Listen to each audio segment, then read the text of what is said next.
I asked my birth mother in that interview, I said, what made you decide that the best thing for me was to give me up for adoption? And she said, I've never told anybody this but your father. Um, but an angel came to me and told me that's what we needed to do. I found this painting when I got out, but I ended up in that exact field. It looked just like that. And I see a man start walking towards me. And this man said, Shane, I'm here to make you a deal.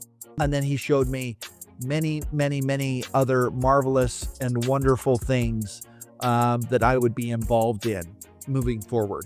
Welcome, everybody, to the Be Aware But Don't Care podcast. My name is Robbie Safari. I'm your host. Today, I've got Shane Baldwin, great guest and friend of mine, talking to me from Utah today. And Shane's going to tell his incredible story of how he made millions. Then something happened to him. He's going to tell us about that experience and then how he's come into where he is today and what he's doing and how the whole process has transformed him and where he's now headed. Shane, welcome to the show. Thanks, Fab. It's kind of nice being not the one hosting the show, but being the one interviewed. And so this is a little different setting for me. And so I'm excited to be with you, and I appreciate you taking the time with me. Yeah. So you, as you've told me many times, you've written a book, which I've read and found it really interesting. But before the book and that, you were born in the US. You were adopted at a young age. Tell us the story of your upbringing, and then how you got into the wealth management stuff you were doing and what happened after that. Yeah. So back in 1980 is when I was born, and my birth mother was about 15 years old when she got pregnant. And my birth father was 21.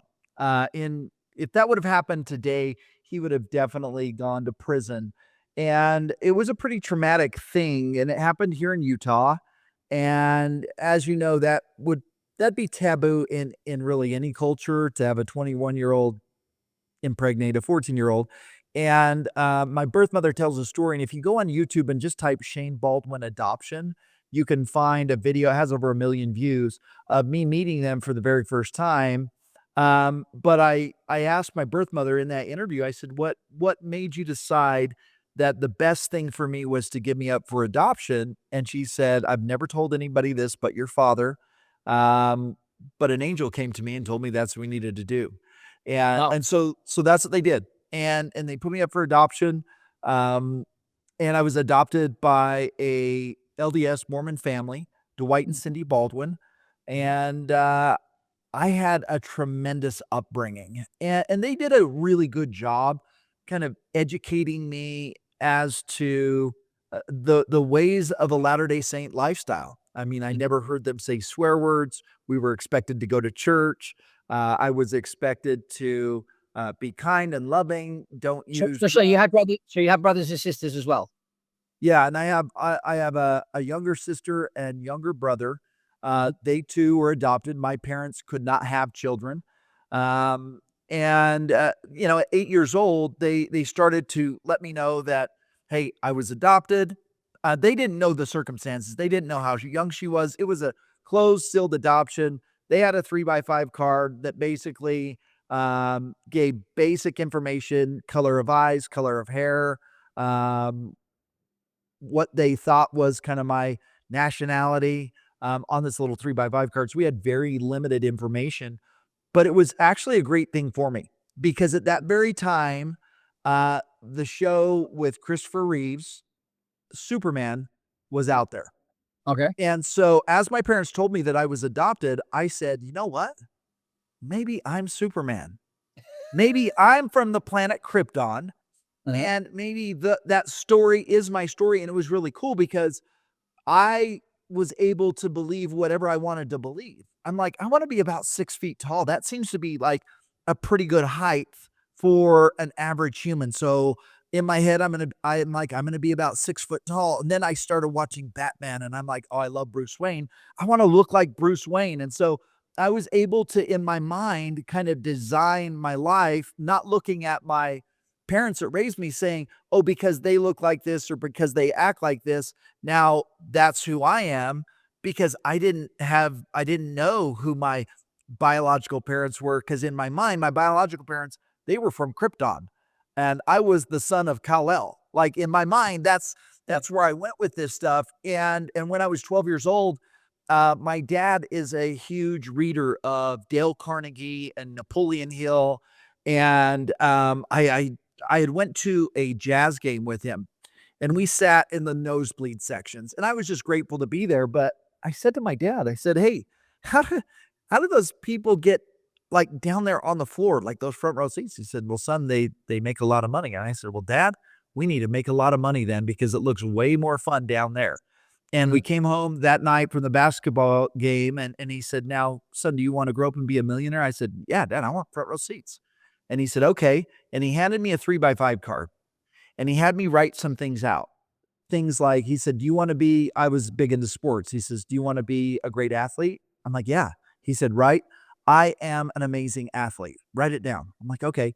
He said, "Do you wanna get straight A's?" And I'm like, "Of course, Dad." He said, "Write, 'I am an amazing student.'" And then he said, "Do you want, like, all of the things. Do you wanna be good looking?" I'm like, "Yeah, of course.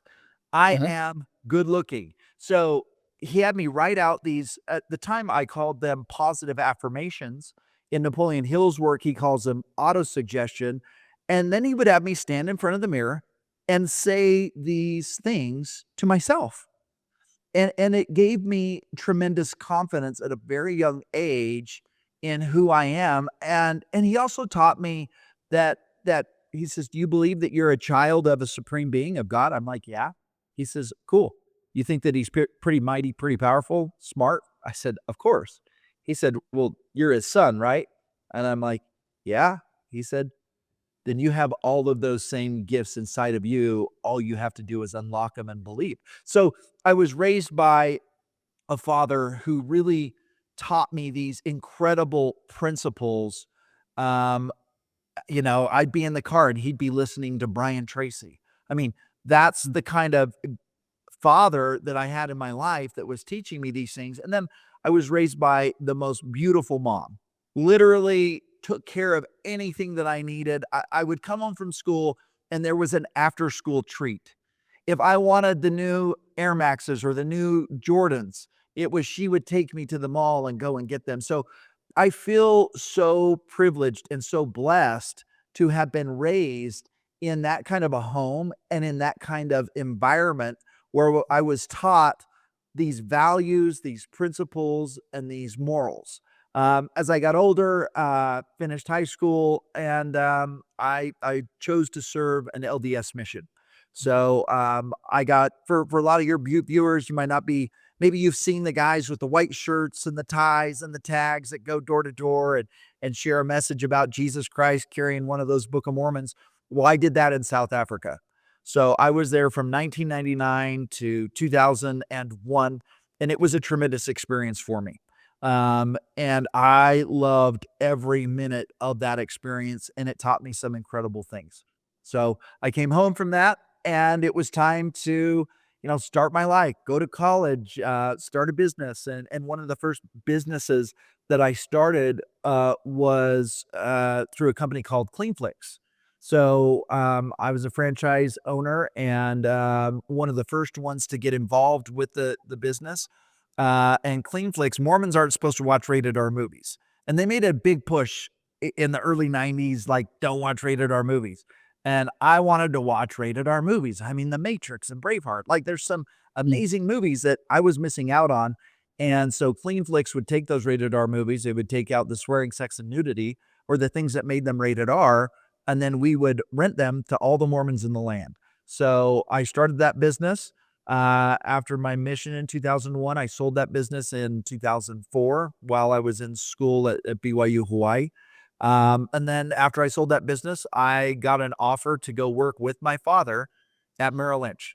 So my father is a stockbroker, financial advisor at Merrill Lynch, and I was excited to go and work with my father. I remember even as a little kid showing up in a white shirt and tie, and suit when I had days off of school, because I would ask my dad, I want to go into work with you, dad.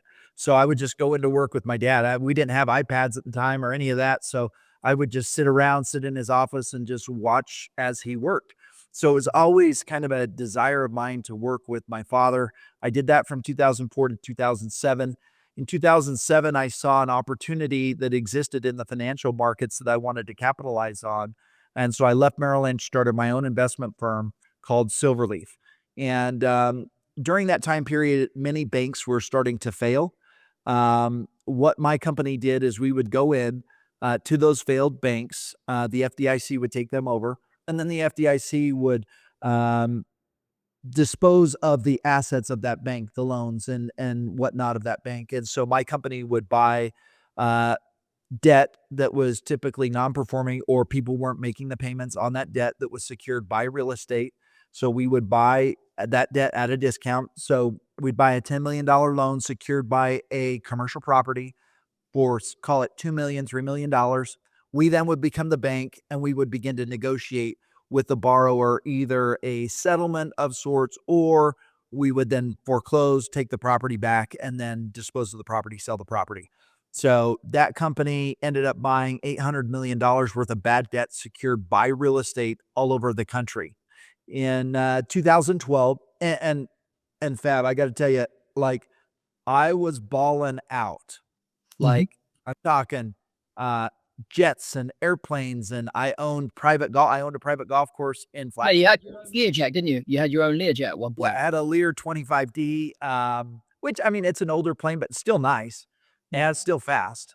Um, and I owned a private golf course in Flagstaff called Pine Canyon. Like, I thought I was on top of the world, and there was nothing or nobody that could stop me. And I was barely 30 years old. Mhm. So I mean, I had my whole life ahead of me still, and I'm doing big things. And you were married, right? You got married, you started having kids while all this was happening. Married, had kids, followed that whole kind of path. Mhm. And you know, I thought I'd made it. I thought for real, I have made it. I'm smarter than everybody else out here. I'm younger than everybody else, and look at what I'm doing.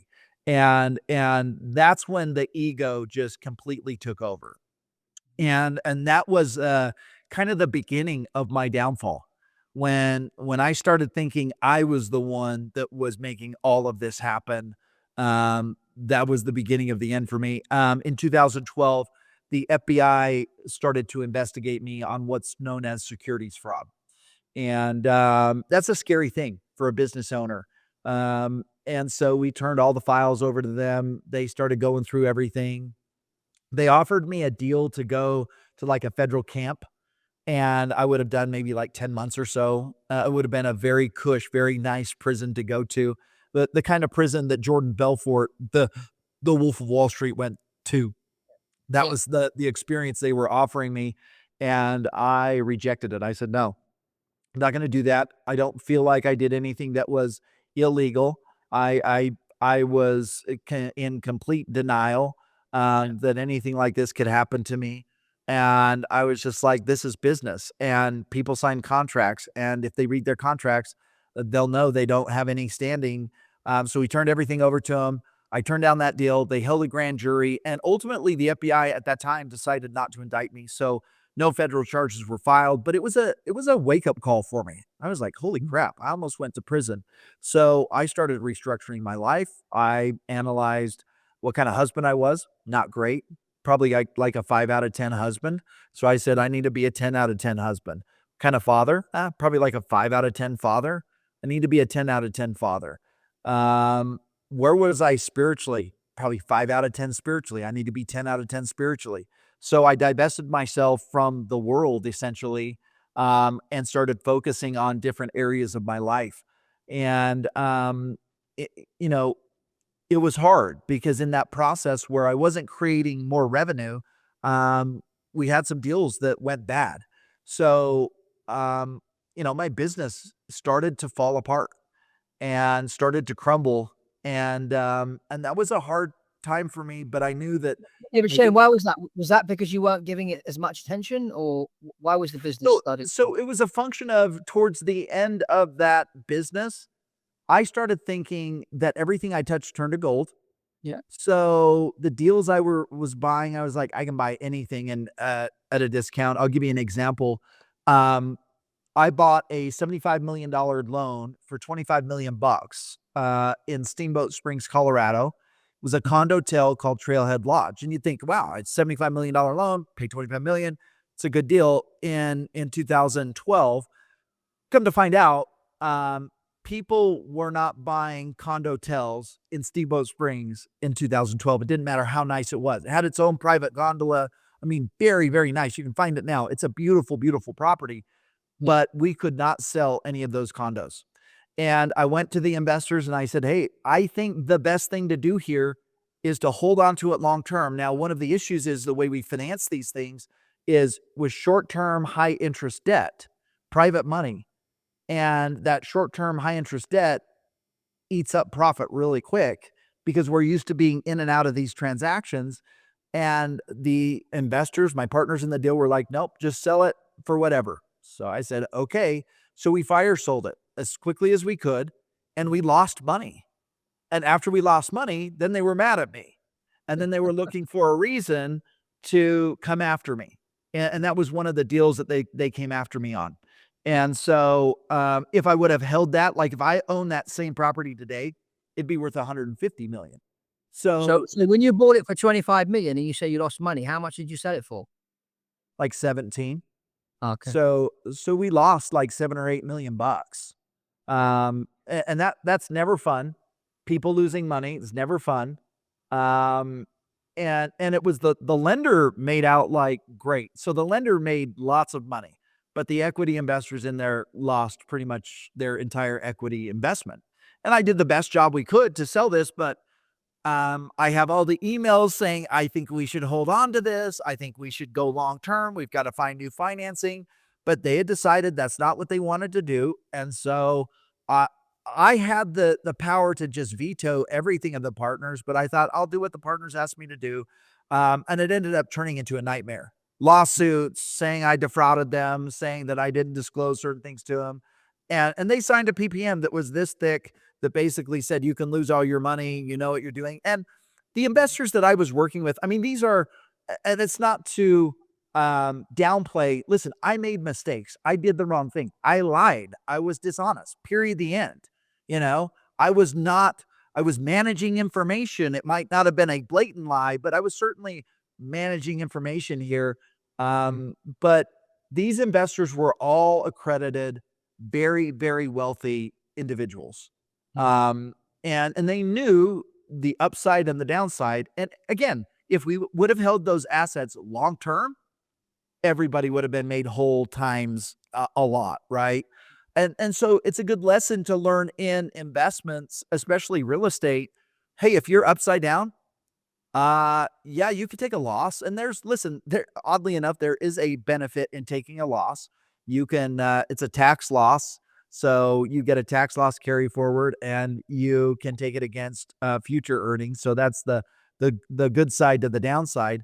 But if you own real estate, the best thing you can, and you're upside down, the best thing you can do is figure out how you can hang on to it. If you can hang on to it, if you can service the debt, if there is debt, there's no debt, then you're not necessarily upside down, but maybe you're upside down from what you paid. So just Yeah.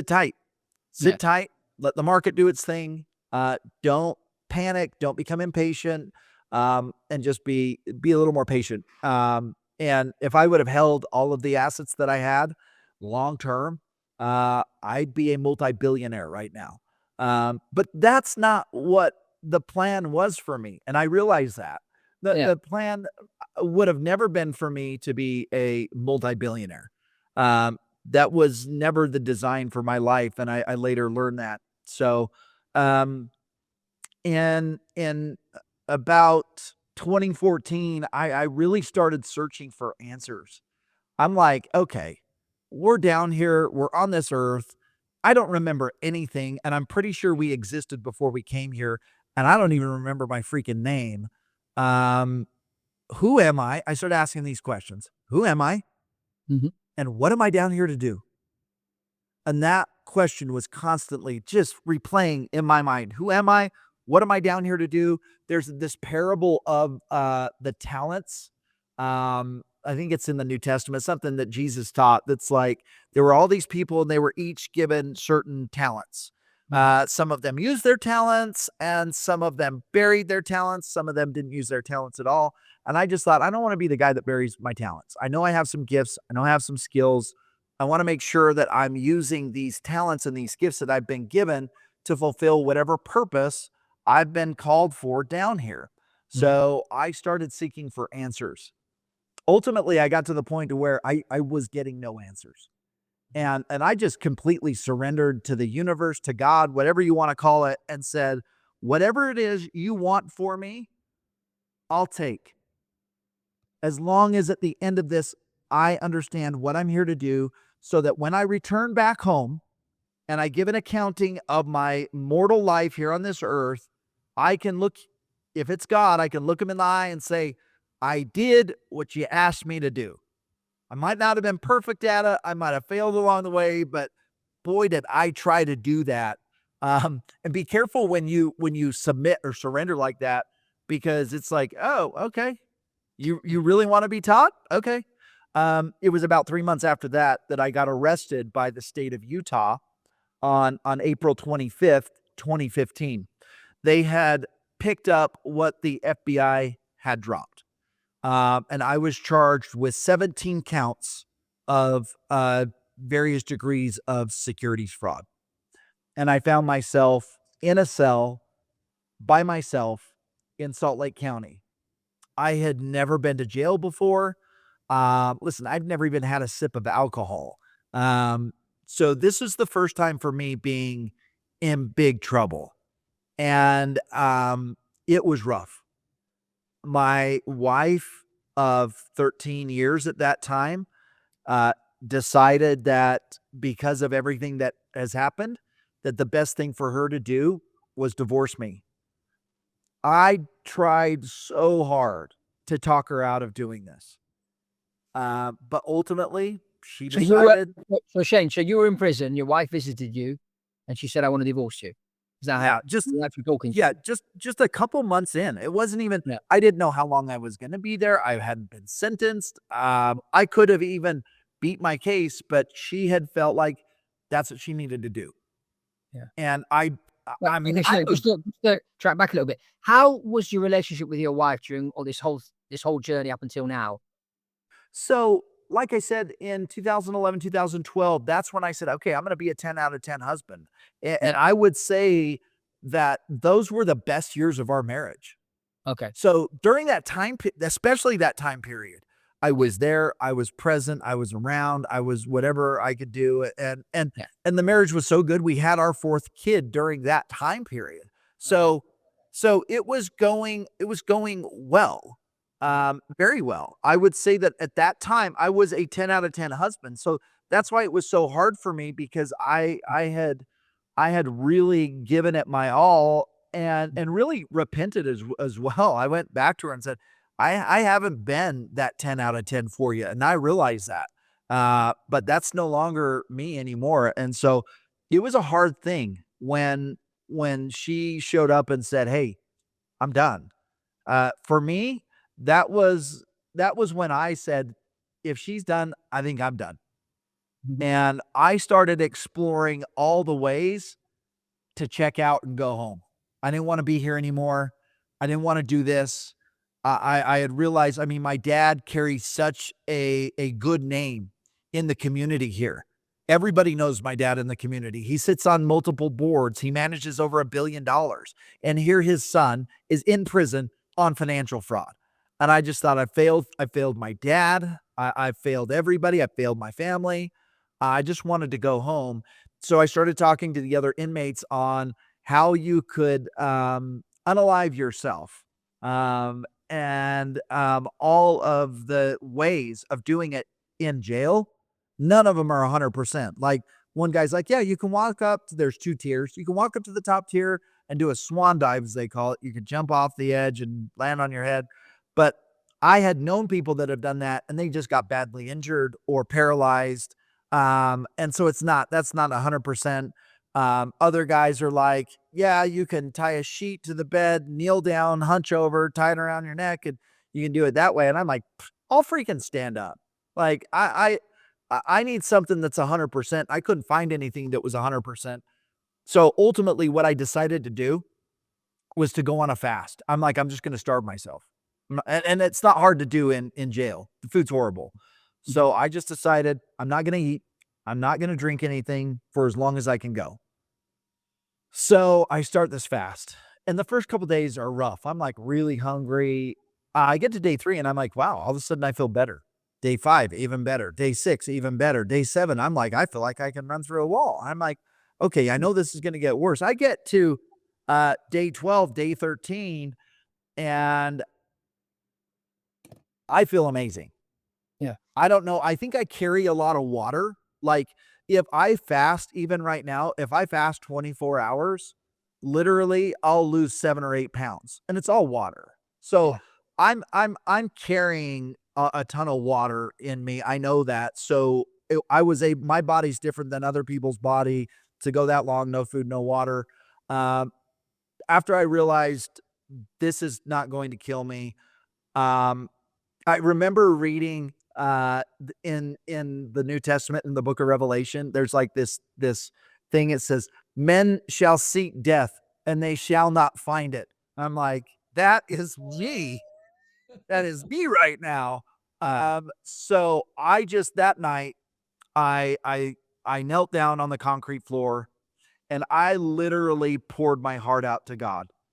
Literally just poured my heart out, and I said, "Listen, I'm done. I don't want to do this. I don't want to be here. I know I've been asking you for my purpose. I don't see a purpose here. I don't see I'm losing everything. I've lost everything."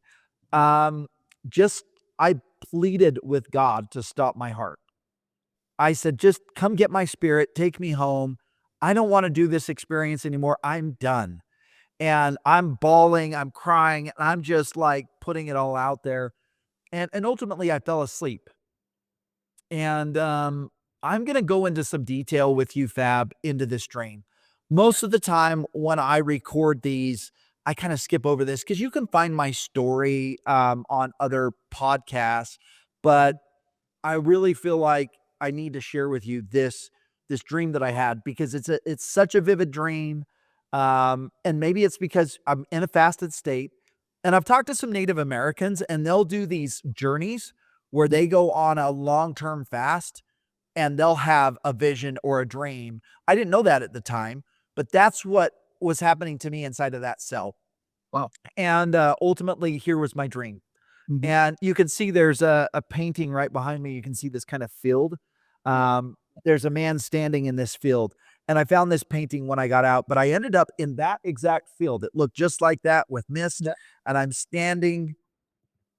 Say that again. No, no, go ahead. Yeah, you're standing. Okay. So I'm standing in this field, and I see a man start walking towards me. And this man said, "Shane, I'm here to make you a deal." I'm like, "You know, I like deals. I'm a deal maker. What's the deal?" He said, "Listen, I have the power to let you go back. I'll let you pick 3 different times in your life where I'll let you travel back, and you can pick a time period where you would make a different major life decision, and I'll let you travel back to that time, restart your life at that point, and I'll show you what your life turns out to be." I'm like, beautiful. I don't know. There's a movie or something, like a Christmas movie where this is like it's the similar kind of story. Yeah, Uh, yeah, I I think I've want to seen be Mike. I don't know what it is. Something like it. that. Yeah, yeah, Yeah. Or like Scrooge, something like that, right? yeah, yeah, So similar type experience. So the first time period I know right in my head, I'm like, I know exactly what I'm going back to. April 2007. That I'm going back to April 2007. And he says, "Okay, April 2007." And then he shows me what my life was like in April 2007. At that time, I was working at Merrill Lynch, about ready to leave. And I said, "What does my life look like if I stay working at Merrill Lynch?" He's like, "Great, I'll show you." So in this instance, I don't start Silverleaf. I stay working with my father at Merrill Lynch. I inherit his entire business. I build an amazing business. I become a bishop in my church, a stake president, a mission president, a 70, a general authority. Like I climbed the ranks. I'm going, wow, this is amazing. Now I'm not like worth hundreds of millions of dollars, but I got millions of dollars. I stay married to my wife at the time. I'm like, this is looking really, really good. I'm like ready to just be like, okay, let's do that. And before I can say let's do that, he says, well, I haven't shown you your children. I said, okay, yeah. Show me how my kids. He Mhm. showed me my kids. They turn out horribly. My oldest son's a drug addict. My other son is overweight, out of shape, addicted to video games and all sorts of bad addictions. And my daughter is working in Las Vegas. And I'll leave it there. Like, Yeah. this is not good at all for my kids. And my oldest son is like in and out of jails and prisons. Like, I'm like going, this is not good. And then I said, what about my youngest son? He's like, huh? I said, yeah. I have 4 kids. He says, yeah, in this instance, you don't have your 4th child. I'm like, okay. So while everything looks wonderful for me in this timeline, Mhm. my kids' lives are a mess. So I'm like, okay, I don't want to do that. He's like, okay, so there's one. Now he's like, you got 2 more. I'm like, okay. And I'm thinking hard. I'm like, okay, let's go September 2011. This is when I did that Trailhead Lodge deal I told you about. I started doing the wrong things in my business. I'm like, what does it look like if I don't do bad deals, if I keep these deals long term, if I make better decisions in my business? He's like, Mhm. I'll show you. And then he shows me, he says, in this instance, you choose to divorce your wife and you only have your 3 kids. And we'll get to my kids in this instance. You marry your secretary at the time and you go on to be one of the Forbes 400 richest men in America. I'm like, okay. I mean, that doesn't sound horrible and Mhm. got a lot of money. I'm like, in the last instance, like I had this tremendous relationship with God. What's my relationship with God? He's like, you have no relationship with God. You leave the church, you leave everything about it, you become an atheist, and you don't even believe that God exists because really you think what you've created, you are God. I'm like, okay, that's not Mhm. good. And then I said, well, what about my kids? And he said, it's not that your kids in this instance turn out horrible. They just hate your guts and you have no relationship with them. And really, you don't even care to have a relationship with them because you're doing all your stuff. I'm like, wow, okay.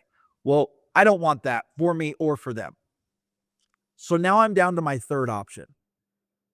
And I remember standing in this field really thinking about all the different times. And I even had the thought, I'm like, what if I could travel back uh, and what would it look like if I wasn't adopted? Maybe that's the ticket. And he said, you can't choose that one because it's got to be your decision. And it was their decision. I'm like, okay.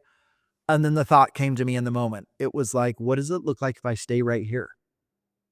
And so I said, what does it look like if I pick neither of those two and I just choose to stay right here? What does it look like? And he says to me, kind of goes like this. He goes, I'm so glad you asked. And then he shows me. He says, Shane, you're going to be here for the next 5 years. And at this time, I had no idea how long I was going to be incarcerated for. He said, you're going to be here for the next 5 years. You are going to still How long would you been in prison at this point? like 5 months, 4 months, Okay. not Yeah. long. And I was still fighting my case. So he says, you're going to be here for the next 5 years. He said, you are going to help so many people, people that struggle with addiction, people that have confidence issues, people that struggle to know God, people that don't have a testimony of Jesus Christ and his atonement. And you're going to be here to teach them. And then he says, but do you know the person you help the most? I'm like, no, who? He says, yourself. You're going to grow. You're going to learn what it's like to be resilient. You're going to gain greater confidence. You are going to expand spiritually, mentally, intellectually, and you're going to understand people. And the most important thing you're going to learn is how to not judge anybody. Because until you've walked in their shoes, You don't know what they've been through, and you don't know that that could have been you too. And then he showed me, he said, and then when you get out, the first girl you go on a date with will be the girl you marry. I'm like, okay. So he's like, somebody's being prepared for you. So don't worry about what's happened with your current wife or with your ex-wife. There's somebody being prepared for you. You'll find love. You'll fall madly in love. You'll get back on your feet again. You'll start businesses again. Only this time you're going to do it with an eye single to the glory of God and helping people. And then he showed me many, many, many other marvelous and wonderful things that I would be involved in moving forward. And I said, okay, how do my kids turn out? And he said, I'm so glad you asked. They turn out amazing. My oldest son goes on to be a very successful businessman. My other son goes on to also be successful in his life. My daughter becomes an amazing I was seeing her going to law school and she ends up becoming an actress, like amazing. And then I see my fourth son and he's a genius and he is really, really smart. His name's Cage. And he goes on to just do some incredible things. So in this instance, I have all four of my kids and they all turn out amazing. But I'm looking down the barrel at 5 years, being incarcerated for 5 years.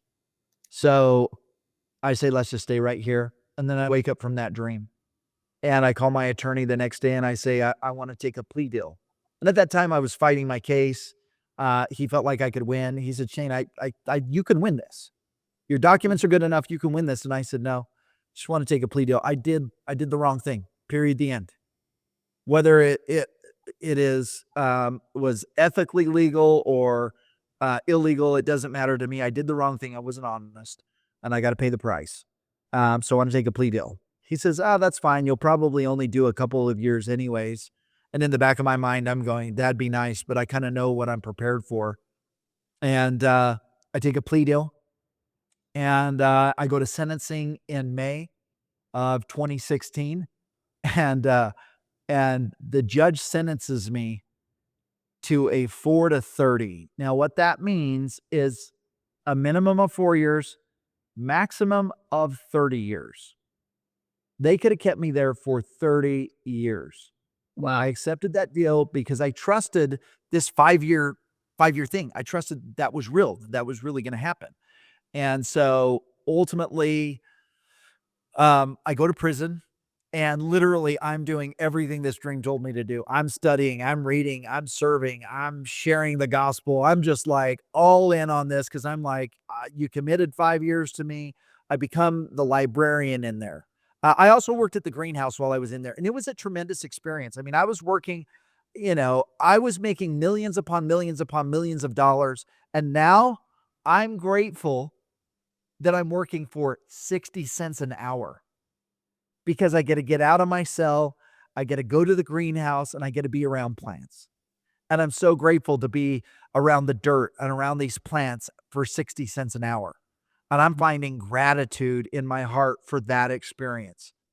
I ultimately become the librarian. And that is the job of jobs in prison. You want to be the librarian. Being the librarian is awesome, especially in the Draper prison I was in. I was in the state prison in Draper, Utah. And the library was actually in the gym. So not only did I have access to all the library books, I also had access to the gym. And what it also allowed for me is it allowed me to meet everybody, all the guys, even if they weren't in my area, my section, they were all coming to the gym. So I had the opportunity to meet so many different people through this process. And I was there to help people that were struggling with addiction or there to help people that were struggling with their confidence or whatever it was, or there to help people that wanted to uninvolve themselves with the gangs that they were in. And so I was able to help them strategize and talk to the leaders of the gang, why he's going to make this different decision and why they need to be okay with it and why they don't need to beat him up or do anything crazy. And so I felt like I was absolutely in the right place at the right time, learning the right things that I needed for my life. So I went to the Board of Pardons for the first time. And in Utah, It's called indeterminate sentencing. It's one of only, I think, a couple of states in America that still does indeterminate sentencing. And what that means is it's up to a council of 5 people Yeah. to decide how long you're going to be in there for. Mhm. And so in December of 2016, I went to the Board of Pardons and they told me that I would have a rehearing in April of 2020. Now, I got arrested in April of 2015. And so my rehearing was April of 2020. And when you get a rehearing, it doesn't necessarily mean that you're getting out, but it's like a 99% likelihood that at that rehearing, they're going to, as long as you have been a good boy and you haven't done anything crazy in there and gotten in trouble, it's likely they're going to let you out. But it's a nerve-wracking thing. So, but for me, it's like that's 5 years to the date. And so I had so much confidence that I was going to get out. And as we're getting closer and closer to that date, as you know, um, the pandemic hits. Yeah. And I'm going, oh no, is this a good thing? Is this not a good thing? And I'm finding that, wow, they're letting a lot of people loose, getting them out of the prisons because the sickness is going around there. The only downside was it pushed out my date to see the Board of Pardons by a month or two. So Okay. I finally saw them in May instead of June. So that was frustrating. I'm like, this 5 year things, it's up. You've gone past the 5 years. I mean, I was holding on to 5 years, but I understand. Um, and then when I saw them, they gave me a release date, and I So, got so out when you, on so Shane, when you went in front of these 5 people, what did they ask you? How long did the chit chat last? Um, what they're looking for and what they were looking for is, have you taken accountability for your crime? Yeah. Um, any of the victims write in and explain what happened. Are the victims saying lock this guy up? Are they saying let this guy loose? Oh, so the So victims come in to see you as well. they can show up there, but they write letters there. And Okay. So so they have letters. and So they have letters from this. Yeah. most of the letters, 95% of the letters were like, hey, let this guy out. And truthfully, I've been able to make sizable restitution on what people had lost. And that's largely because I couldn't do it from within there. And so Yeah. now that I'm out here able to be involved in business and transact and do different businesses, I still got a long ways to go. But I'm confident the Lord has given me assurances that um, everybody who had been harmed will be made whole. And so I'm grateful for that assurance. And I show up every day. I'm less concerned about being one of the Forbes 400 richest men in America. I'm more focused on making sure that I make full restitution. But when I saw them, So it was so nerve wracking. so how long was the conversation with them? It was about an hour long, Okay. and I've never been so nervous in my life. And Good I'm enough. a pretty confident person, but I mean, Yeah. I mean, this is my life, right? And ultimately, I remember I was playing chess with my friend Rags, and my caseworker, who was awesome, comes Mhm. running into our cell, and he's like, "I've got some news for you." And I'm like, "Okay." And he says, "Here you go." And he hands me the paper, and it says I'm getting out. And I remember that moment. I just literally collapsed to my knees and started crying. And I was like so relieved. Yeah. And more importantly, I was relieved that the dream that I had, that that Yeah. that that God had heard my cries in that time, and that He had said the offering that I had given during those 5 years was acceptable. He's like, Yeah. "You're good." Yeah. And so I got out on 6/30 of 2020, and you can see this behind me. This Yeah. I is a remember seeing piece that. of Yeah. The other day. yeah, Yeah. this is a piece of stone from the prison. They've since torn down that prison. And my birth father, I call him Pops. He's a stonemason. He went out there and they were allowing people to take stones and things from the rubble that existed. That sandstone that was out there at the prison. And he carved my date in there, April 25th, 2015 to June 30th, 2020. It was about 62 months. And I was fine if I had to do a little extra. I'm happy to do some extra credit. I need all of it that I can get. But I got out. And I remember 2 weeks after being out, it was July 14th. And I was reestablishing my Facebook account. I could not figure out how to log into my Facebook. And I know the way the universe works for me. It's like if it's not letting me do something, I'm not going to force it. And so I'm like, do I need to be on Facebook? I like have this inner dialogue. It's like, yes, you need to be on Facebook. I'm like, so do I need to create a new account? It's like, yes, you need to create a new account. I'm like, okay. So I create a new Facebook account and I start inviting friends. So I invite my former brother-in-law, John Adams, to be a friend on Facebook. And you know how to give you like, hey, since you're friends with them, you might want to be friends with these people. Well, I saw the most beautiful girl I had ever seen, and her name was Angela Adams. And I'm like, that's John's sister? So I click on her profile. Oh my gosh, she's not married? How is this girl not married? So I click on that. I invite her to be a friend. And then I'm like, oh my gosh, you can message people like you can just message them on this app. You don't even, I don't even have to ask for her number. Boy, things have gotten so much better in the 5 years. So I send her a message. I'm like, hey, this is Shane Baldwin. Just so you know, I just got out of prison. I'm sure you're aware. I would love to take you on a date. I haven't been on a date in several years. I was married when I got arrested. Now I'm this divorced single guy that got out of prison. I'm wondering if you would be willing to go on a date with me. And she responds back right away. And we exchange phone numbers. And then that night, she accidentally calls me, like FaceTimes me. I'm like, wow, this girl's like aggressive. She's FaceTiming me already.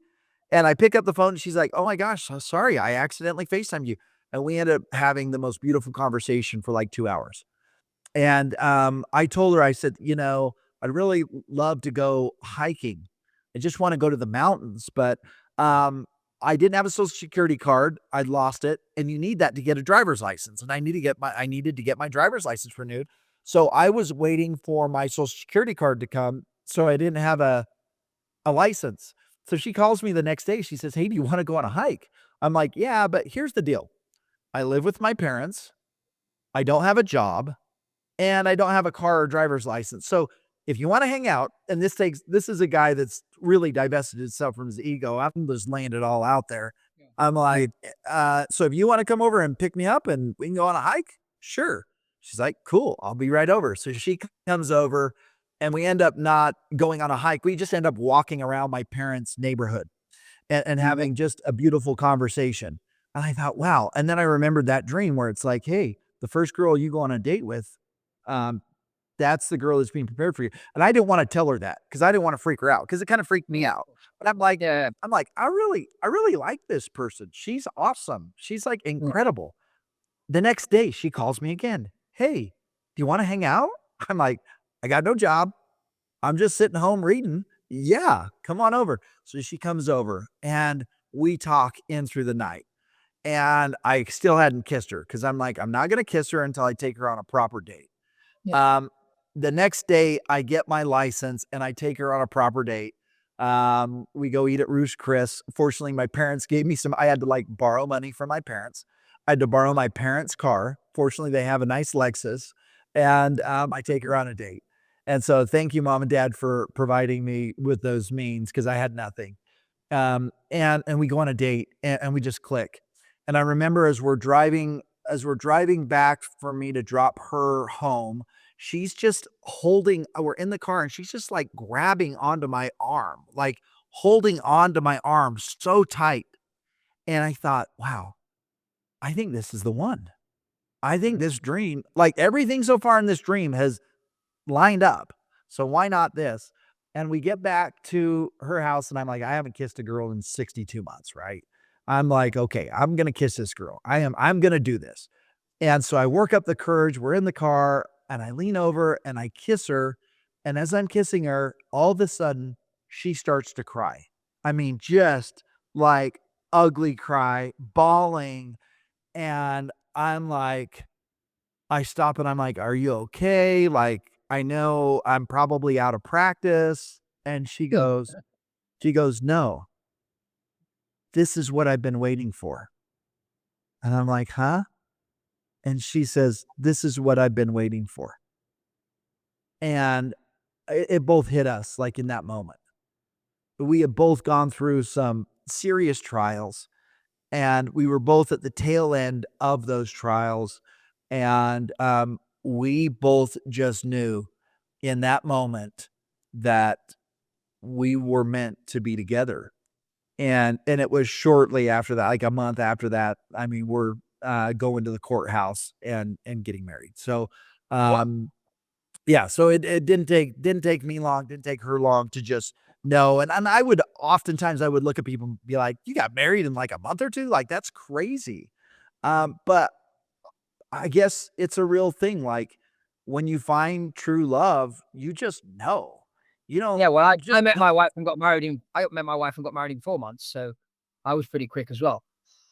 Yeah, so it can happen that fast. And so I got out, I got a job. I was fortunate. One of my friends hired me to run part of his sales teams and sales departments. So I did that. I left that business. I started my own sales company. I sold that in 2023 to Brinks Home. And at the same time I sold that, you can see my book kind of right there, Yeah, yeah, yeah, yeah. The It's Honest Lie. I'd that's written that in prison, and I released it 3 years to the date of me getting out of prison. So it got released on 6/30 of 2023, and that was also the date that I completed parole. And it's a book on self-help. It's a book on confidence. It's a book on being nice to yourself. It's a book on saying positive things. And the honest lie is, for me to explain it, the honest lie is something that might not be true about you today, but it's something you want to be true about you in the future. So if you want to be a millionaire, you would look in the mirror and say, "I am a millionaire." You have to believe that you're a millionaire before you'll ever become a millionaire. There is no millionaire out there that didn't first have the thought like, "Hey, I'm going to be a millionaire. I'm going to be a millionaire." And so, or if you want to get in shape or a variety of things, you've got to say things like, "I work out and exercise daily. I am healthy and eat healthy things." So as we say these things, we're like, nobody wants to be a hypocrite. So if you start telling yourself things, you're like, "I'm not gonna be a hypocrite. I'm not gonna eat that piece of cake because I am healthy and I eat healthy." And so that's what my book is about. I do speaking engagements talking about that. I've done some personal coaching. I don't do a ton of that, but I've coached some very high end executives and professional athletes on mindset. Um, as you know, Fab, I have my own podcast with Zion Media. That's an LDS faith based podcast. I love doing that. Um, and I'm involved in a sales company. I have an app that I'm working on called Oracle. Mhm. And it's a numerology and astrology app that helps people understand who they are based on numbers and signs in the skies and when they were born.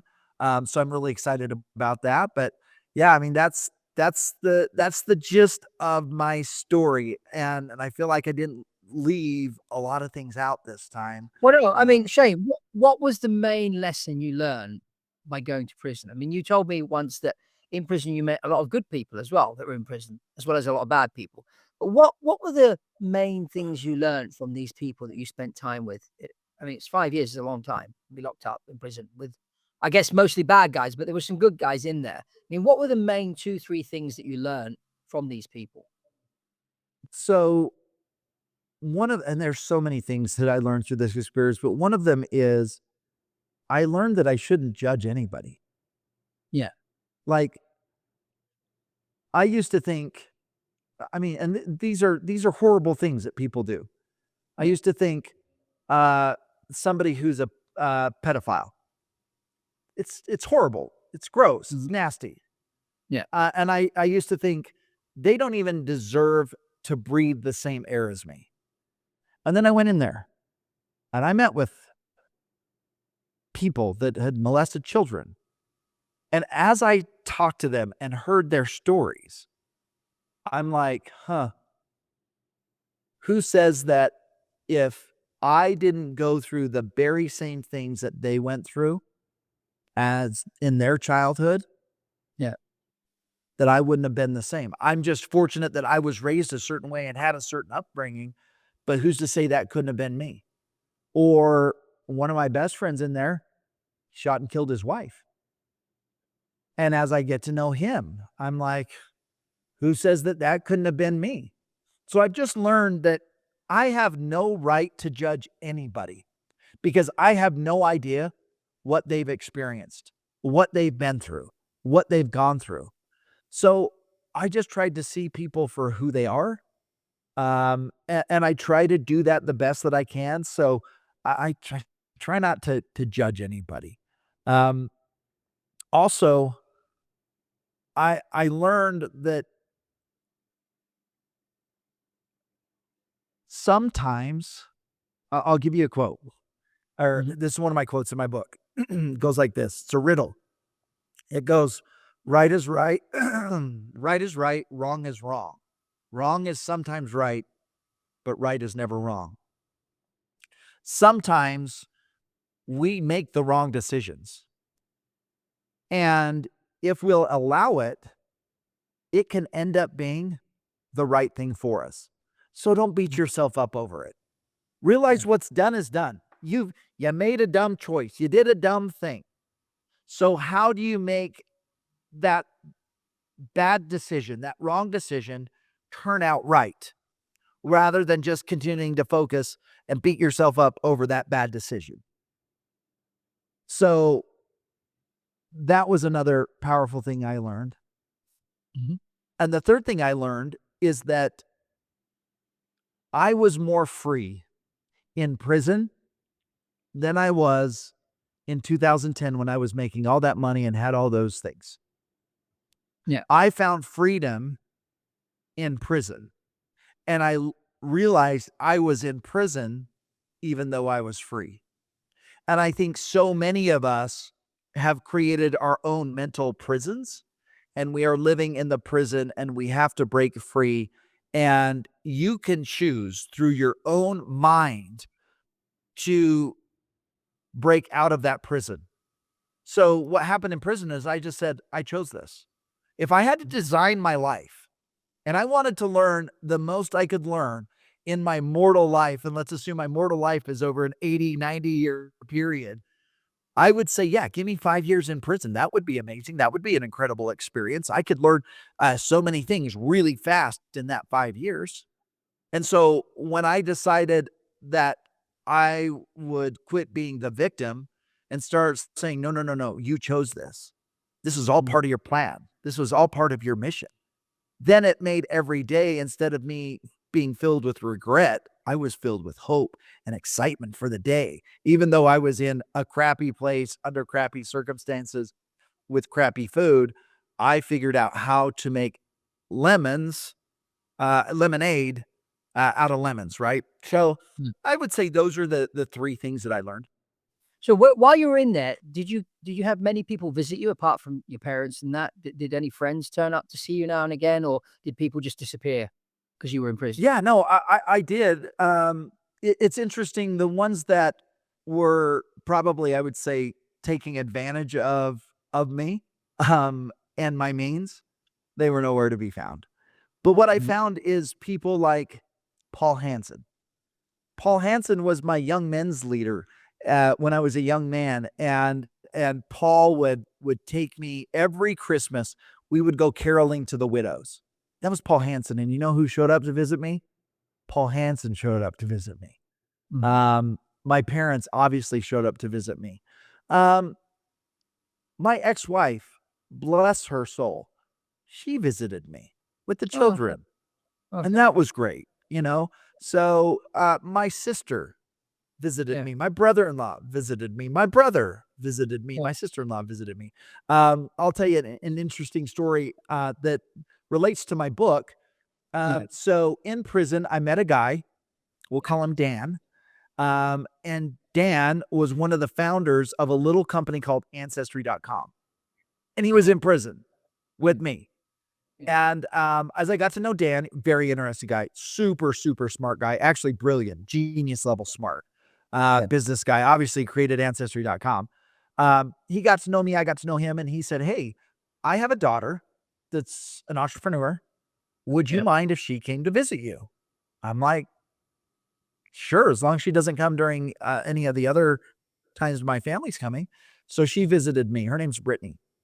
And she is awesome. Such a beautiful person.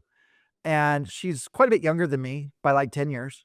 And she's a writer. She has her own blog, and she's actually a very, very accomplished writer. And so I talked to her, didn't think much of it. And I got a letter from her that was like, "Hey, I really enjoyed that conversation. I'd like to visit you more. Are you okay with that?" And so we started a relationship. In fact, I would have said during that time she was my girlfriend. Um, and we got pretty serious, had some very serious talks. And I had already written my book. Yeah. And I said, "Hey, if I give you the manuscript, can you help me edit this and format it?" And she did. And she did an incredible job. I couldn't have done the book without her help. And she helped me after prison kind of put it together. And ultimately, things didn't work out. About a year before I was supposed to get out, we had both kind of decided, hey, um, we don't see things the same spiritually, and that's okay. And Yeah. so and I understand. Again, I understand that what was going on. I thought maybe she was the one, Mhm. um, but I'm grateful for how it transpired. She's a dear friend, a great friend, and a very talented human being that helped me put together Be Honest Light. And Awesome. so I did have her as a visitor, but a lot of those people that were they call it the Shane train, that were riding the Shane train, um, yeah, they're gone. They're gone, Yeah. and that's okay. Yeah. I'm okay with them. And listen, if any of them find this, don't be ashamed to reach out to me. If you're feeling like, gosh, I should have visited him, or I should have, like, it's okay. I forgive you. Like, we're good. Don't worry about it. So you get out of prison and you start business again. How did people react to you when they, oh, this guy's been in prison, we got to be careful, kind of thing. And how have you turned yourself around also financially and got back on the up again? Tell us Yeah, that part of your story, because I think that's because most guys come out of prison. It's difficult when you've been locked up all that time to get back on track. But you have done. So tell us how you've managed to overcome those obstacles and what you're up to. You briefly touched on what a few minutes ago, yeah. but I had decided in prison that, listen, with Google, like, everybody's going to know anyways. And so you can't hide it. And so yeah, I had developed, and I had written this in my book. I'm like, transparency is my superpower. yeah, So I'm just going to out the gate, I'm just going to be super transparent. I'm going to turn what most people would view as a negative experience into the most. I mean, I was sitting with a group of kids telling this, or young men telling this mm, story to them the other day. And they're like, "Man, you make prison sound awesome." I'm like, "Don't go to prison. You don't need to do yeah, that." But yeah, I have just decided I'm gonna be transparent. So anybody I talk to, I'm just gonna let them know yeah, that's so right out the gate. You understand who I am, where I've been, mhm, what I've been through. My yeah, story's out there. It's all over the internet. yeah, So I was transparent, and then I think the thing with me, I'm like a cockroach. Like, you can't kill me.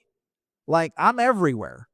And I wake up early, I go to bed early, and I hustle. Like, I legit I hustle, and I make things happen. I consider myself to be a highly productive individual. That, I mean, I say things to myself like, I get more done in a day than most people get done in a week. And so I am trying to be as efficient as I can. I think for me this time too, it's like I want to surround myself with people that aren't just focused on making money for money's sake, but they have a higher goal, higher mission, yeah, a higher set of values. And I'm aligning with more with that. And I think I take my religion deathly serious. Yeah. Like I am I will do whatever I am asked to do. So you get So closer to God. Let's say that all this experience that you had has got totally, you way closer to God. Yeah. totally. I'm more in tune. Yeah. I'm okay if God says, like, I used to just do whatever I wanted to do, and now I just it's like a quick check-in. I'm like, "Hey, should I do this? No, okay." Even though in my head I'm like, "I should do this," I'm Yeah. constantly just doing a check-in, and then I'm trying to do the best job that I can to follow those promptings or those signs or those synchronicities. Yeah. But yeah, I just decided I'm gonna be transparent. I'm just gonna call it like it is. I'm not gonna paint any other picture, you know. Mhm. I'm just gonna lay it out there. And if they don't want to do business with me, they don't want to do business with me. That's okay. Then it wasn't meant to be. And I just Yeah. let whatever, however it's supposed to be, I allow it to be instead of kind of forcing it, which is what I used to do before. I used to really try and force everything to happen. Now you're making it flow instead of force. That's right. It's just gonna flow. And and Yeah. and if I'm worth $10 or 10 million, I'm cool with whatever. I'm just grateful. I go through a series of I, now I tithe my day, and tithing in my church means giving 10%. Mhm. So I tithe my day. I give 2.4 hours a day to personal growth, personal development. That means working out, that means studying, that means prayer. And so I tithe my day, and during my process of tithing my day, I go through what is my prison perspective, Mhm. and I think through all the things that I'm grateful for.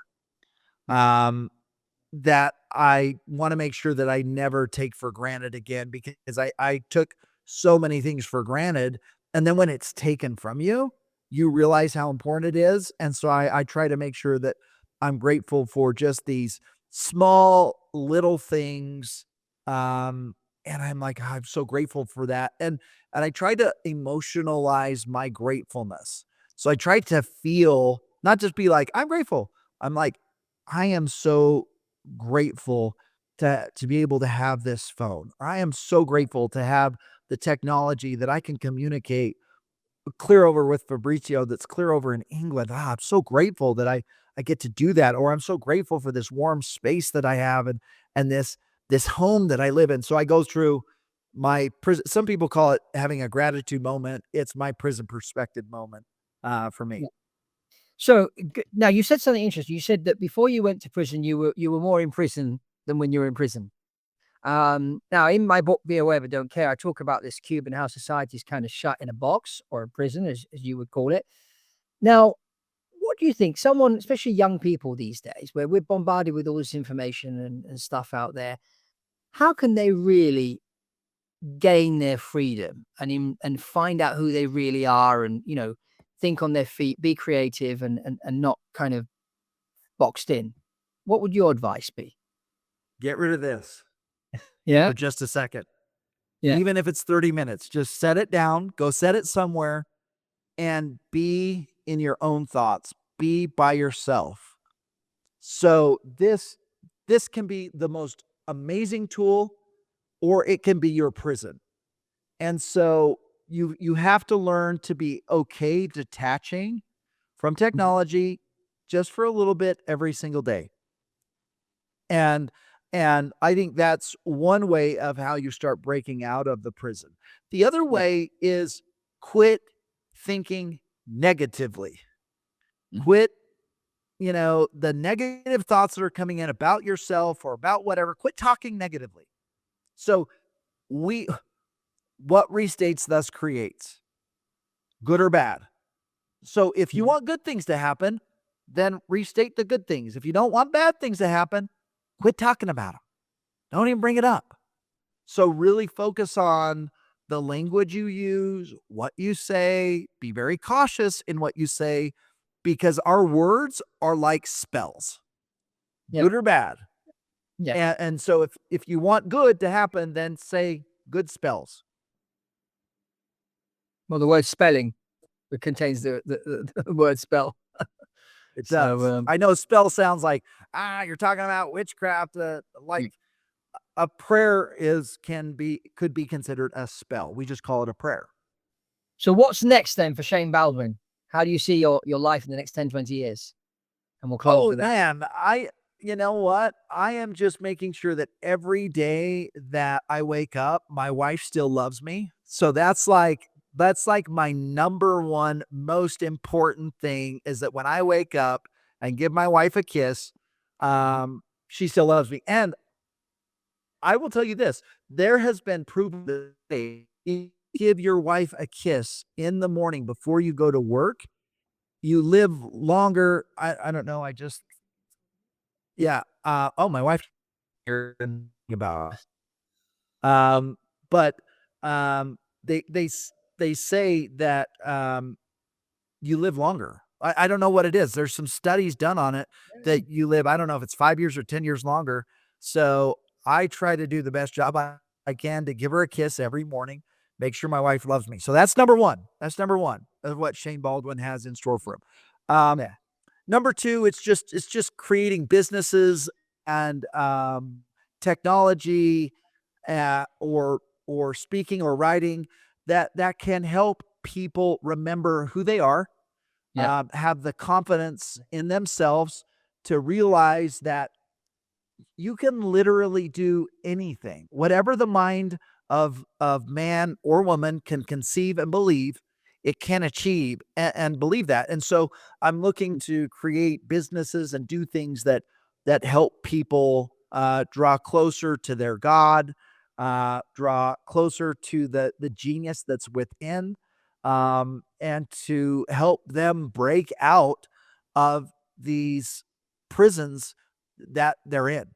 And Yeah. so if I can help anybody break out of that prison, then I'm doing my job, however that's done. And fortunately, we live in such a cool time where we have this ability to communicate. Like you and I it used to be, oh, we're going to do a podcast. You got to fly out here and we got to record this thing. We Yeah. can do it right now just over the internet. I mean, we are so fortunate to live in this time. So yeah, I'm just looking to build things and do things and then make sure that my kids are raised in the way that my parents raised me and make sure they stay out of trouble so they don't have to go through some of the hardships that I've went through and hopefully they can learn from me. Hopefully everybody listen, you don't have to do what I did. You can learn from me. So Yeah. I've done some of the hard stuff. So just learn from me, make the right decisions, be honest, and trust your gut. Shane, thank you very much for being on the show. Those of you watching, remember to subscribe and share this episode of Be Aware But Don't Care. And that's all from Fabrizio Porti and Shane Baldwin. And see you on the next one. Thank you. I chased the crown, I chased the gold, but lost myself in the lies I told. The higher I climbed, the harder I fell, but in the silence, God broke the spell. This isn't the end, it's where I began.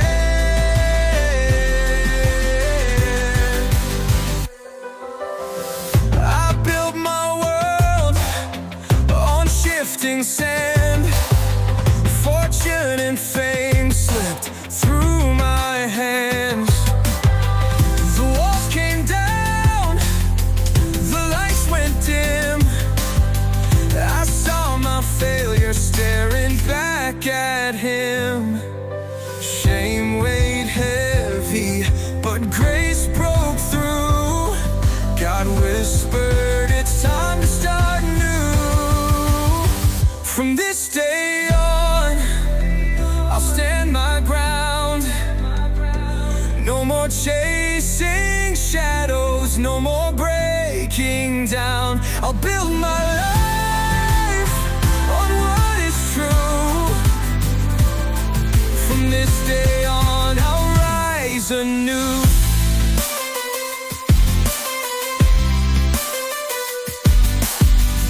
The fire burned, but it didn't destroy.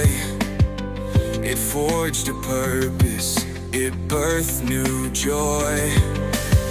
Now I see my worth is not in gold, but in the lives I touch, the stories I hold. From this day on, I'll stand my ground. No more chasing shadows, no more breaking down. I'll build my life on what is true. From this day on, I'll rise anew. From this day on, I'll rise anew. The treasure I sought was never gold. It's the love I give, the lives I hold.